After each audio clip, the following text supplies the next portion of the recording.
কথার লড়াইয়ে জিতলেও মাঠের লড়াইয়ে হারতে হয়েছে লামিন ইয়ামালের বার্সেলোনাকে। হাই ভোল্টেজ এল ক্লাসিকোর পর সতীর্থ থেকে সংবাদ মাধ্যম সকলের সমালোচনার শিকার হচ্ছেন এই তরুণ। আরও সংযত আচরণের আশা রাফিনিয়াদের। ম্যাচের আগে চুরির অপবাদী কি কাল হলো? বার্নাবুতে রীতিমতো মবের শিকার বার্সেলোনা।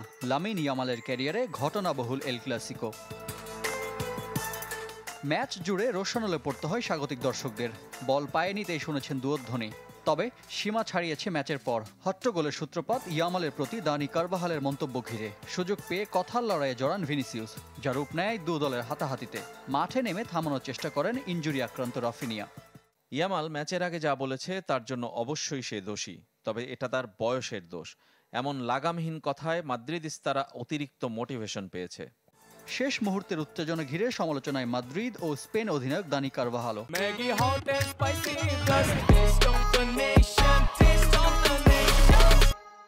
পুরো ঘটনা অন্যভাবে মীমাংসা করা যেত বলে মনে করেন ডি ইয়ং।